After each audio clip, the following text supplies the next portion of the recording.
Maratha quota activist Manoj Jarange Patil on Thursday ended his 9-day hunger strike, 9-day indefinite hunger strike, after a set of delegation of Maharashtra government ministers met with him. Now, Manoj Patil has also set a deadline for the second time for the Maharashtra government to work on the reservation and provide reservation to the Maratha community. Now, there is a lot of miscommunication, misunderstanding regarding the deadline dates, and also there are a lot of questions which remain unanswered regarding the Maratha reservation protest. So to get answers and get clarity about the same, we have with us Mr. Vinod Patil, who is coordinator of Maratha Kranti Morcha, the outfit under which the protest is going on, and also the petitioner for the Maratha reservation. Vinodji, first of all, thanks a lot for joining in. Sir, my first question to you is, there is a lot of confusion regarding the dates, the deadline date that Mr. Manoj Jarange Patil has given, because some are saying that it is January 2nd, 2024. Some are saying that it is December 24th, 2023. So can you shed some light on that? नहीं, उस पर दो बातें थी कि राज्य सरकार के जो प्रतिनिधिमंडल आया था वो 2 तारीख पे आग्रही थे, और हमारे तरफ से स्पष्ट रूप से कह दिया गया था कि हमने जो डिसाइड की है, जो डेट 24 है वही रहेगी, हम 2 तारीख का समय नहीं देंगे। और राज्य सरकार के प्रतिनिधि बहुत प्रयास कर रहे थे, बहुत आग्रह कर रहे थे कि तारीख बढ़ाना चाहिए, पर वो हमें लिए पॉसिबल नहीं था, इसलिए जो डेट 24 है वही डिसाइड हुई। सवाल ये 24 है या 2 का है, ये नहीं बड़ा सवाल है। बड़ा सवाल ये है कि ये दिनों में सरकार क्या करने वाली है, किस तरह से कदम उठाने वाली है, उसके ऊपर सरकार की ओर से कोई भी बात लिखित रूप पर या कोई भी बात टाइम बाउंड के तहत नहीं कही गई है। ये इस पर हमको अभी चर्चा होना चाहिए समय समय। विनोद जी, ये दूसरी बार हो रहा है जब सरकार को एक समय दिया जा रहा है। पहली बार 24 अक्टूबर तक समय दिया गया था। तो अगर इस बार भी कहीं ना कहीं अगर सरकार असफल रहती है रिजर्वेशन मराठा समाज को देने में, तो क्या आगे प्लान है? देखिए, आपने देखा होगा कि जैसे मराठा क्रांति मोर्चा की शुरुआत हुई, एकदम शांत से पूरे देश ने उसको नोटिस किया, इस तरह से हमने काम किया। फिर रास्ते की लड़ाई लड़ी, साथ ही साथ हम कोर्ट की भी लड़ाई पूरी ताकत से लड़ रहे और लड़े। सवाल ये होता है कि राज्य सरकार को ये कोई दूसरी बार नहीं, कम से कम 5वीं बार हम समय दे रहे हैं। इसके पहले भी बहुत आंदोलन हुए, हर बार समय दिया, पर राज्य सरकार कोई निर्णय नहीं लेती। यह बहुत बड़ा दुर्भाग्य है। अगर सरकार ये डिसाइडेड समय में निर्णय नहीं लेगी तो मैं स्पष्ट कर दूं कि हमारे किसी के हाथ में ये आंदोलन नहीं रहेगा। फिर लोग, जनता, मराठा समाज का युवा अपने अपने तरीके से इस विषय को निपटारे करने के लिए प्रयास करें। सर, मुख्यमंत्री एकनाथ शिंदे ने यह आदेश दिए हैं कि कुणबी डॉक्यूमेंट सर्टिफिकेट देने के लिए जो डॉक्यूमेंट्स की आवश्यकता है उसको लेकर के काम शुरू हो जाए पूरे स्टेट में। तो उसको, इस अनाउंसमेंट को आप किस तरीके से देखते हैं? नहीं, उन्होंने अनाउंसमेंट ये की है कि जिनका डेटा मिला है उनको सर्टिफिकेट इश्यू करना चाहिए। ये पुराना ही एक्ट है, ये कोई नया वाला एक्ट नहीं है।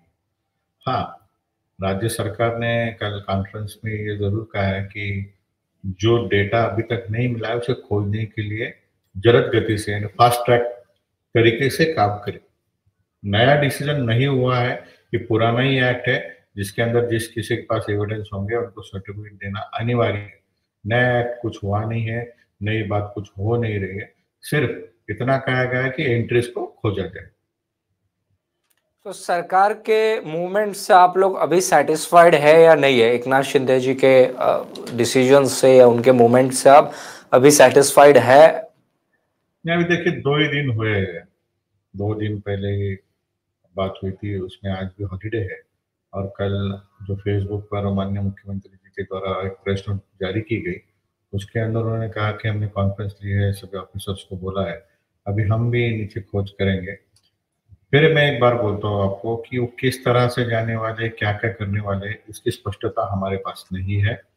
सरकार ने अनशन छोड़ते समय दो बातें कही थी। एक बात उन्होंने कही थी कि हम प्रयास करेंगे, क्यूरेटिव पिटीशन जो पेंडिंग है उस पर हम निर्णय लेने का प्रयास करेंगे। और दूसरी बात कही थी उन्होंने कि इस जो सूची की जो मांग हो रही है ओबीसी कोटा की, उसके अंदर नाम जो एडिशन करना है मराठा समाज का, उसके लिए हम प्रयास करेंगे। तो इसलिए अभी तक हमें ये स्पष्ट नहीं हुआ है कि राज्य सरकार कौन सा रास्ता चुनने वाली है और क्या तरीके से काम करेगी।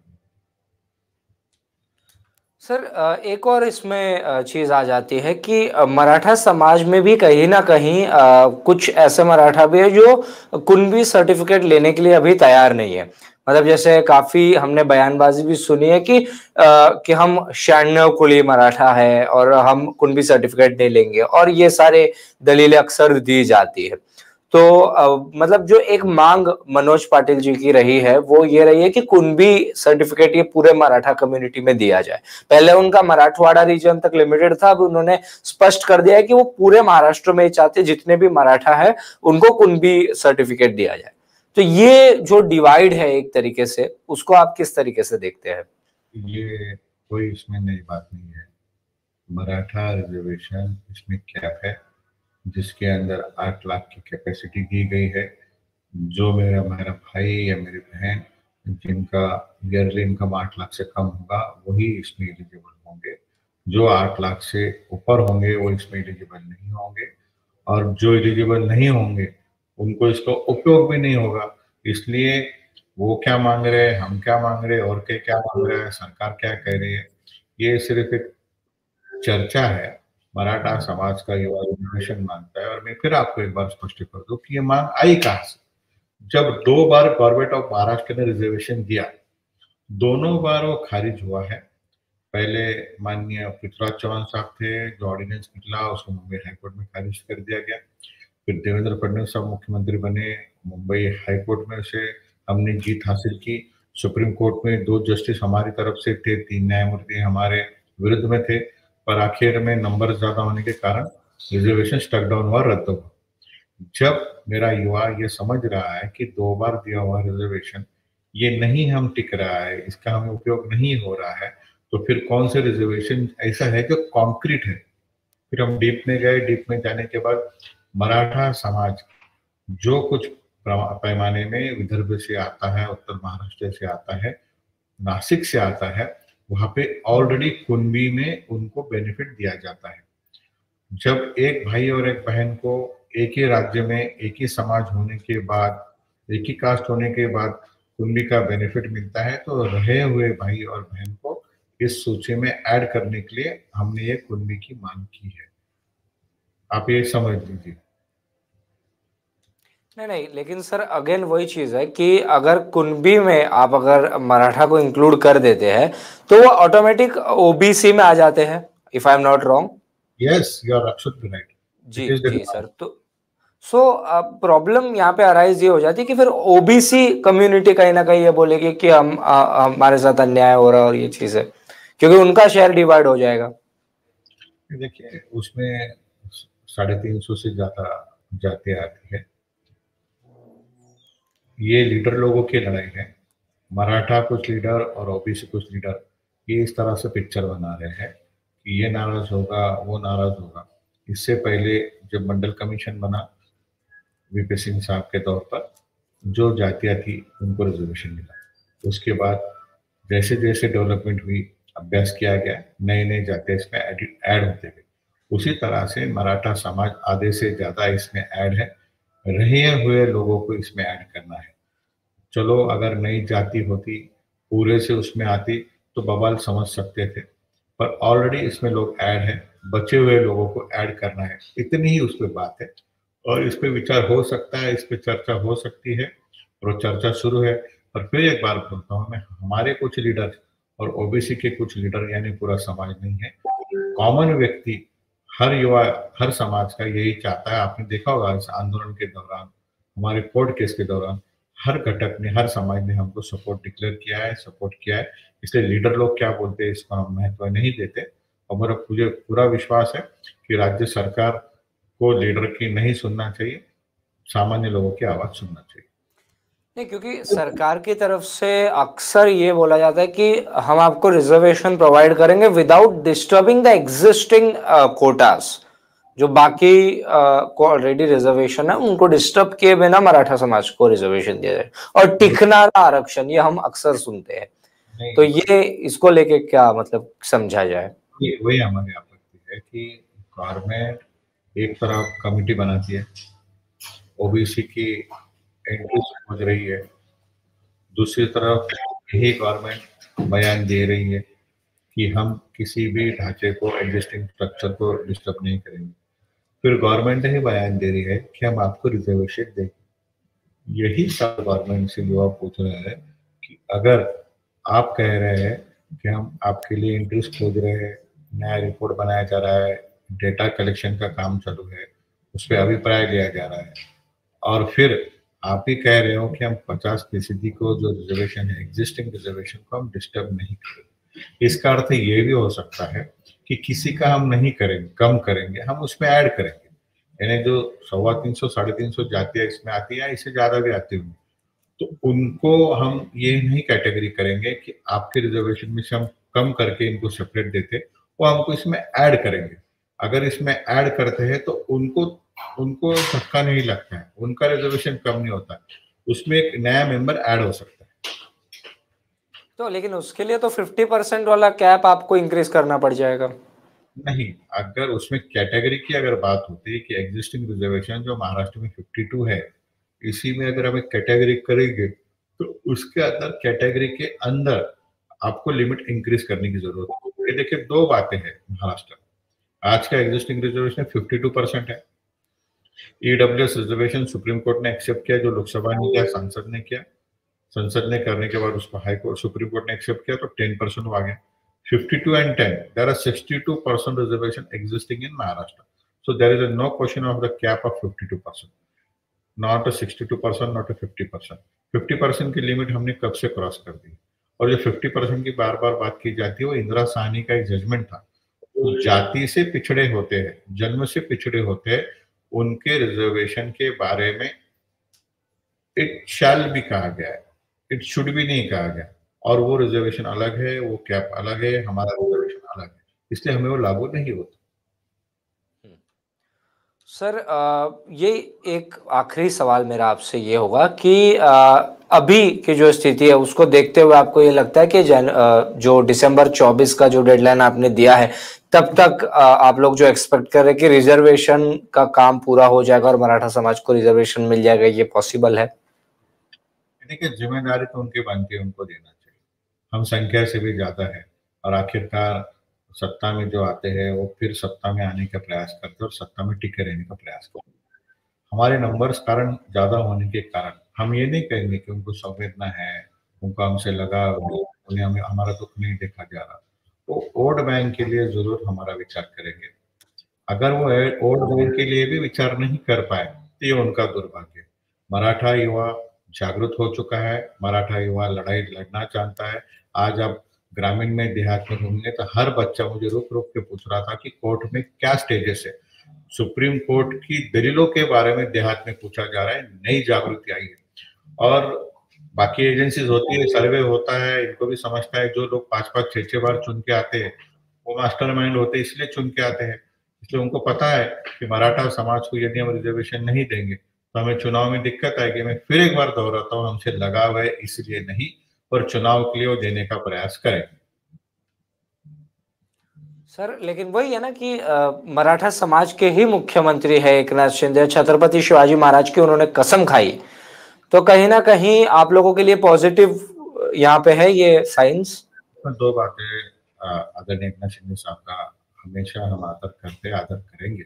अच्छे मुख्यमंत्री है, सभी मुख्यमंत्री अच्छे हैं, और माननीय साहब ने छत्रपति शिवाजी महाराज के सौगंध भी लिए। पर सवाल ये है कि परसों के दिन सभी दलों की एक बैठक हुई और सभी दलों ने आके हमारे टेंट में जो स्टेटमेंट दिए थे कि आपको रिजर्वेशन मिलना चाहिए, इसका पूरा उल्टा ये मुंबई में हुआ। जब सारे दल आए, उन्होंने एक रेजोल्यूशन पास किया। रेजोल्यूशन में कहा कि मराठा समाज को सेपरेट रिजर्वेशन मिलना चाहिए, किसी को धक्का न लगते हुए रिजर्वेशन मिलना चाहिए। ये बात जब उन्होंने कही इसका मतलब एकनाथ शिंदे साहब और बाकी सारी पार्टियां, विपक्ष, सत्ता, ये सब चाहते हैं कि किसी को धक्का ना लगे। अगर ये सब चाहते हैं किसी को धक्का ना लगे, तो हम भी वही सोच रहे हैं कि किस फॉर्मूले में अभी सरकार जाएगी। और रही बात मराठा मुख्यमंत्री की, तो मैं आपको स्पष्ट कर दूं, ये महाराष्ट्र में चारों पार्टी, ये पहली बार ऐसा हुआ पूरे देश के इतिहास में कि चारों पार्टी के लोग अलट पलट के सत्ता में आए हैं, और सुप्रीम कोर्ट इनको मुझसे ज्यादा समझता है। इसका एक उदाहरण मैं आपको देना चाहूंगा। जब देवेंद्र फडणवीस साहब और अजित पवार साहब ने सत्ता की सौगंध ली, तो शरद पवार साहब, उद्धव ठाकरे साहब सुप्रीम कोर्ट गए। उन्होंने डिसीजन लाया, पहली बार बिजनेस में हस्तक्षेप किया सुप्रीम कोर्ट ने, और सुप्रीम कोर्ट ने कहा कि ओपन बैलेट लेना चाहिए, इस्तीफा दिया। फिर एकनाथ शिंदे साहब आए, उद्धव ठाकरे साहब मुख्यमंत्री बने, फिर एकनाथ शिंदे साहब आए। एकनाथ शिंदे साहब सारे विधायक लेके बाहर गए, उनको सुप्रीम कोर्ट से राहत मिली, आज उनके साथ पार्टी है, उनके पास सिंबल है। उसके बाद अजित पवार साहब बाहर आए, उनका भी केस सुप्रीम कोर्ट में चल रहा है, उनका भी डिस्क्वालिफिकेशन नहीं हुआ। तो मैं ये बताना चाहता हूँ, उद्धव ठाकरे साहब, शरद पवार साहब, देवेंद्र फडणवीस साहब, एकनाथ शिंदे साहब और अजित पवार साहब, ये पांचों लोग सुप्रीम कोर्ट की ओर से सत्ता में आए हैं। हमसे ज्यादा सुप्रीम कोर्ट इनको समझता है। ये बात आज मैं मेरे युवाओं की तरफ से सरकार को पूछ रहा हूँ। सरकार लाने के लिए, सरकार गिराने के लिए, विधायक तोड़ने के लिए, पार्टी जोड़ने के लिए, सिंबल लेने के लिए, डिस्क्वालिफिकेशन रोकने के लिए और किसी के साथ अलायंस तोड़ने के लिए आपने जो जो सुप्रीम कोर्ट में जाके इस्तेमाल किया, वो इस्तेमाल आप मेरे मराठा समाज के लिए करिए। यही बात हम सरकार के सामने रखना चाहते हैं। सर, अजीत पवार की आपने सर बात की, इसके पहले अभी तो चलिए वो कह रहे कि डेंगू है, बीमार है। इसके पहले भी जब आंदोलन चल रहा था तो जरांगे पाटिल जी की ये मांग थी कि जब मतलब उनका जो ये है हंगर स्ट्राइक है वो जब तोड़े तो दोनों डेप्यूटी सीएम और सीएम यहाँ पे मौजूद रहे, लेकिन तभी भी अजित पवार भूमिका में नजर नहीं आए, कहीं ना कहीं वो थे नहीं, दोनों ही डीसीएम नहीं थे, लेकिन अजित पवार कोई वक्तव्य भी नहीं कर रहे थे। तो कहीं ना कहीं अजित पवार ये पूरे मामले से बचते हुए नजर आ रहे हैं आपको? मैं उस पर कुछ टिप्पणी नहीं करना चाहूंगा, क्योंकि कौन आना है, किसी ने नहीं आना है। जैसे कल मुख्यमंत्री नहीं आए, चार मिनिस्टर्स भेज दिए। हमारी मांग इसलिए थी कि वो आए, आने के बाद इंस्ट्रक्शन होगा, एक सुझाव आएगा, एक विचार आएगा, उसके ऊपर डिस्कशन होगा। अजित पवार साहब हो, देवेंद्र फडणवीस साहब हो, एकनाथ शिंदे साहब हो, उद्धव ठाकरे साहब हो, शरद पवार साहब, किसी को भी मराठा छोड़कर महाराष्ट्र में राजनीति करना इजी नहीं है। वो 100% सबको हमारा विचार करना चाहिए, विचार करते होंगे, और किसी भी वैयक्तिक नेता हमारे साथ है या नहीं ये सरकार ने बोलना चाहिए। हमें अजित पवार साहब होंगे, देवेंद्र फडणवीस साहब होंगे, एकनाथ शिंदे साहब होंगे, हम उनकी पोस्ट के ऊपर बात कर रहे हैं कि मुख्यमंत्री ने करना चाहिए, उप मुख्यमंत्री ने करना चाहिए, जो सत्ता में है। हमारा दुर्भाग्य है कि सभी लोग अलट पलट के सत्ता में है। हमारे साथ कौन, हमारे खिलाफ कौन, ये अभी भी हम नहीं समझ पा रहे। इसलिए कौन आया, कौन नहीं आया, सिर्फ कौन क्या करेगा, ये हमारा लक्ष्य है। चलिए सर, जाते जाते बस इतना ही पूछूंगा कि अभी जरांगे पाटिल जी की तबीयत कैसी है सर? तबीयत का सुधार हो रहा है, ट्रीटमेंट चल रही है, क्योंकि पिछली बार भी अनशन किया, इस बार भी अनशन किया, और अनशन समाज के लिए किया। तो उस वक्त का जो माहौल था और अभी जब आप ट्रीटमेंट लेते हैं उस वक्त का माहौल अलग होता है।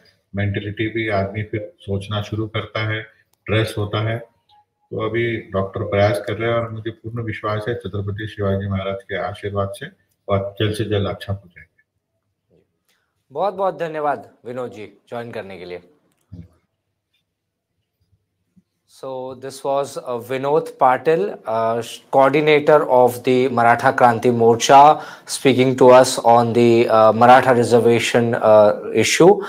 We are going to keep you updated regarding any updates in Maharashtra politics, but for that you have to subscribe to HW News English. Thank you so much for joining this live session.